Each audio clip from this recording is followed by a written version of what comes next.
Media എന്ന ഈ YouTube ചാനലിൻ്റെ പുതിയൊരു എപ്പിസോഡിലേക്ക് എല്ലാവർക്കും സ്വാഗതം. ഞാൻ രവീന്ദ്രനാഥ്. ഇന്ന് ഞാൻ നിങ്ങളുമായി ഷെയർ ചെയ്യാൻ ഉദ്ദേശിക്കുന്നത് സ്വകാര്യ സ്ഥാപനങ്ങളിൽ ജോലി ചെയ്യുന്ന തൊഴിലാളികൾക്കും അതുപോലെ അവരുടെ ഫാമിലി മെമ്പേഴ്സും അറിഞ്ഞിരിക്കേണ്ട ചില കാര്യങ്ങളെക്കുറിച്ചാണ്. ESI ആക്ട് 1948 നിലവിൽ വന്ന ശേഷം സ്വകാര്യ സ്ഥാപനങ്ങളിൽ ജോലി ചെയ്യുന്ന തൊഴിലാളികളുടെ ഉന്നമനത്തിനായി പല ക്ഷേമ പദ്ധതികളും നിലവിൽ വരികയുണ്ടായിട്ടുണ്ട്. അതിൽ പ്രധാനപ്പെട്ടവ എന്ന് പറയുന്നത് ട്രീറ്റ്മെന്റ് ബെനിഫിറ്റ് അല്ലെങ്കിൽ സൗജന്യ ചികിത്സാ പദ്ധതി, അതുപോലെ സിക്നസ് ബെനിഫിറ്റ് രോഗാനുകൂല്യം, മെറ്റേണിറ്റി ബെനിഫിറ്റ് പ്രസവ ആനുകൂല്യം, ഡിപ്പെൻഡന്റ് ബെനിഫിറ്റ് ആശ്രിതർക്കുള്ള ധനസഹായം, അതുപോലെ old age medical care benefit ഇവയൊക്കെയാണ്. അപ്പോൾ ഇതൊക്കെ ESIയുടെ ഭാഗമായിട്ട് ഇന്ന് സ്വകാര്യ സ്ഥാപനങ്ങളിൽ ജോലി ചെയ്യുന്ന തൊഴിലാളികൾക്ക് കിട്ടിക്കൊണ്ടിരിക്കുന്ന ആനുകൂല്യങ്ങളാണ്. ഇന്ന് ഞാൻ ഈ വീഡിയോയിൽ കൂടി ചർച്ച ചെയ്യുന്നത് dependent benefit, death benefit. ESI മെമ്പറായിട്ടുള്ള ഒരു വ്യക്തി ജോലി സ്ഥലത്തോ അതുപോലെ പുറത്തു പോകുന്ന സമയത്തോ ജോലി സംബന്ധമായിട്ട് പുറത്തു പോകുന്ന സമയത്തോ അപകടം മൂലം മരണപ്പെടുകയാണെങ്കിൽ അദ്ദേഹത്തിന്റെ ആശ്രിതർക്ക് എന്തൊക്കെ ആനുകൂല്യങ്ങൾക്കാണ് ESIയിൽ നിന്നും അർഹതയുള്ളത് എന്നതിനെക്കുറിച്ചുള്ള വിശദമായ ഒരു വീഡിയോ ആണ്. ഇങ്ങനെ ഒന്നും സംഭവിക്കാതിരിക്കട്ടെ എന്ന് ആഗ്രഹിക്കുന്നു.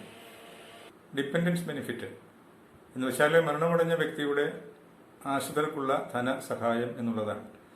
ഇതിൽ അർഹതപ്പെട്ടവരെന്ന് പറയുന്നത് വീടോ അദ്ദേഹത്തിന്റെ ഭാര്യ, അതുപോലെ അദ്ദേഹത്തിന്റെ കുട്ടികൾ, 2 കുട്ടികൾ വരെ, അതവരും 25 വയസ്സ് താഴെ പ്രായമുള്ളവരായിരിക്കണം. 25 വയസ്സ് വരെയാണ് അവർക്ക് പെൻഷൻ അർഹതയുള്ളൂ.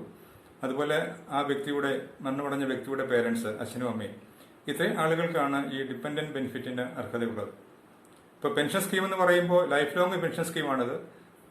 അപ്പോൾ 90% ഓഫ് ദ വേജസ് ആണ് IP. ആ സമയത്ത് അദ്ദേഹത്തിന് കിട്ടിക്കൊണ്ടിരുന്ന സാലറിയുടെ 90% പെൻഷനായിട്ട് കിട്ടുന്നത്. ഉദാഹരണം പറയുകയാണെങ്കിൽ ആ വ്യക്തിയുടെ മരണമടഞ്ഞ വ്യക്തിയുടെ സാലറി 10,000 ആണെങ്കിൽ അദ്ദേഹത്തിന്റെ ആശ്രിതർക്ക് 9,000 രൂപ പെൻഷനായിട്ട് കിട്ടും എന്നുള്ളതാണ്. ഇതുകൂടാതെ തന്നെ ഇപ്പോൾ മരണമടഞ്ഞ വ്യക്തിയുടെ ഭാര്യയ്ക്ക് ലൈഫ് ലോങ് മെഡിക്കൽ കെയറും സൗജന്യ ട്രീറ്റ്മെന്റ് ബെനിഫിറ്റും ESI കോർപ്പറേഷൻ കൊടുക്കുന്നുണ്ട്. സ്പെഷ്യാലിറ്റി ട്രീറ്റ്മെന്റ് കിട്ടില്ല. ESI ഹോസ്പിറ്റലിൽ നിന്നും അതുപോലെ ESI ഡിസ്പെൻസറിയിൽ നിന്ന് വരെയുള്ള ട്രീറ്റ്മെന്റ് സൗജന്യമായിട്ട് ലൈഫ് ലോങ് ആയിട്ട് ഈ വിഡോയ്ക്ക് കിട്ടിക്കൊണ്ടേയിരിക്കും. ഇത് മാത്രമല്ല, ഫുണറൽ എക്സ്പെൻസ് ആയിട്ട് ശവസംസ്കാര ചടങ്ങിന് വേണ്ടിയിട്ട് 15,000 രൂപയാണ് ശരിക്കും നിയമപ്രകാരം കിട്ടേണ്ടത്. അത് 2019 വന്ന ഒരു ഭേദഗതി അനുസരിച്ച് 15,000 രൂപ ആക്കിയിട്ടുണ്ട്. പക്ഷെ അതിന് മുന്നേ 10,000 രൂപയായിരുന്നു.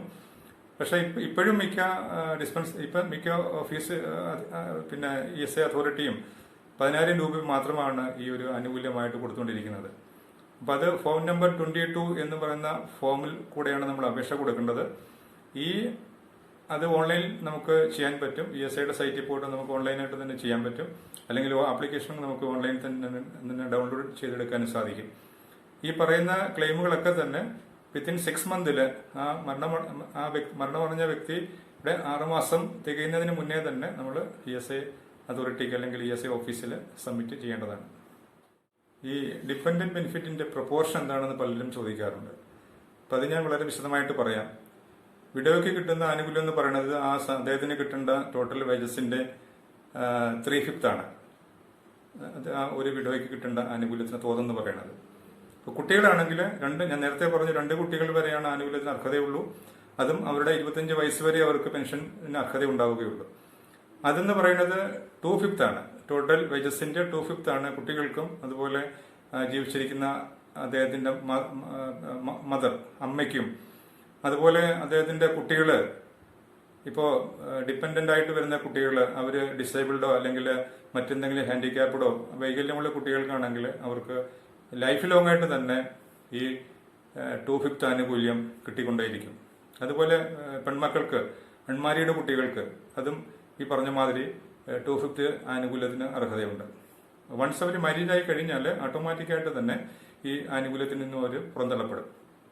അതിൽ വേറെ കാര്യം ശ്രദ്ധിക്കേണ്ടത്, ഇപ്പൊ വിഡോയ്ക്ക് കിട്ടുന്ന പെൻഷൻ ഇപ്പോൾ മരണമടഞ്ഞതിന് ശേഷം ആ സ്ത്രീ റീമാരേജ് ചെയ്യുകയാണെങ്കിൽ ഓട്ടോമാറ്റിക്കായിട്ട് തന്നെ ഈ കിട്ടുന്ന ആനുകൂല്യം കട്ടാവുന്നതാണ്. ഒരു ഡെത്ത് കേസ് ഉണ്ടായി കഴിഞ്ഞാൽ ഉടനെ തന്നെ ബന്ധപ്പെട്ട അധികാരികൾ അല്ലെങ്കിൽ ആ സ്ഥാപനത്തിലെ HR ഡിപ്പാർട്ട്മെന്റ് വർക്ക് ചെയ്യുന്ന ആളുകൾ, അതിൽ ഉത്തരവാദപ്പെട്ടവർ ആക്സിഡന്റ് ഉടനെ തന്നെ ആക്സിഡന്റ് റിപ്പോർട്ട് ചെയ്യും. അത് ഓൺലൈനാണ് ചെയ്യേണ്ടത്. ഫോം 12 ആണ് അതിന് യൂസ് ചെയ്യുന്നത്. അത് അവർ ചെയ്യാറുണ്ട്. അതൊരു ബേസ് ഡോക്യുമെന്റ് ആണ്. അത് ആ ഒരു